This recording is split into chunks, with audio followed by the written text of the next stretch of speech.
হিসাবে এই মরিচের গাছটা দিয়েছিল। আচ্ছা এখন বর্তমানে যে মরিচের ব্যারাম ব্যাধি আসলেই খুবই কম।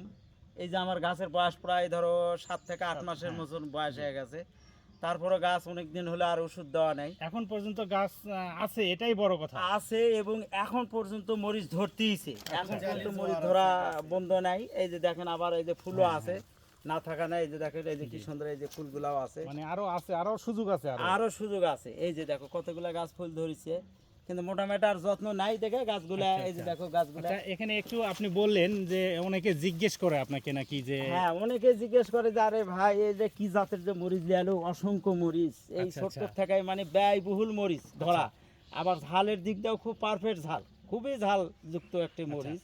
তো আপনি এখানে কি কি যেন বললেন, শুকনা কতটা সংরক্ষণ করেছেন এই 80টা যে গাছের আমি উপরে? এখানে এই দুইটা বেডে 80টা গাছ ছিল আমার। জি এই 80টা গাছ থেকে প্রায় শুকনা আমার 8 থেকে 9 কেজির মতো মরিচ আমি শুকাইছি। অলরেডি শুকনা শুকনা শুকনা সংগ্রহ হয়ে হয়েছে? গেছে।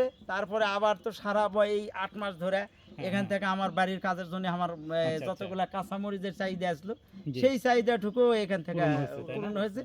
হওয়ার পরেও মনে করো ধরো 8 থেকে 9 কেজি মরিচ তাহলে শুকাইছি। আপনি কি মনে করেন এই জাতটা বাজারে আসলে কৃষক উপকৃত হবে? অবশ্যই এই জাত যদি সব কৃষকই যদি এইরকম ধরনের জাত যদি তারা ফসল করতে চায়, জি খুবই লাভজনক একটি মরিচ এবং ব্যারাম ব্যাধিও খুব কম। মানে আপনার তরফ থেকে আর কি বলা যায় কৃষকদেরকে হ্যাঁ, বা আপনার- আমার তরফ থেকে মানে আমি 100 এই কথাটা বলতে চাই, যেহেতু আমি নিজেই চাষ করে প্র্যাকটিক্যাল করলাম। জি জি মরিচের মানে এক প্রকার কি মেইন হলো ব্যারাম, জি জি এই যে ব্যারাম মুক্ত মরিচ, অপুলান ঝাল, হ্যাঁ।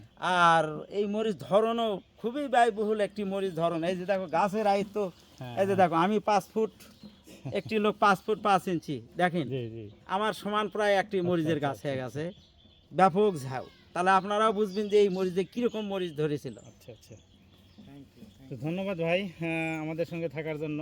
আমার পক্ষ থেকে, আমার প্রতিষ্ঠানের পক্ষ থেকে ধন্যবাদ জানাই বিদায় নিচ্ছি। আপনাদেরকেও ধন্যবাদ যে এইরকম জাতের মরিচ আমাকে ডেমো হিসাবে দিয়েছিলেন। এতে আচ্ছা। আমিও আপনাদের যত ইনশাআল্লাহ। অফিস স্টাফের যতগুলা কর্মচারী আছে তাদেরকে আমি খুব অসংখ্য অসংখ্য ধন্যবাদ দিই জি যে আমাদের এই সফলতা কৃষক এই ভালো মানের মরিচ জি জি এই দিয়েছিল। আসসালামু আলাইকুম, জহুরুল ইসলাম বাদল। আসসালামু আলাইকুম। ওয়ালাইকুম।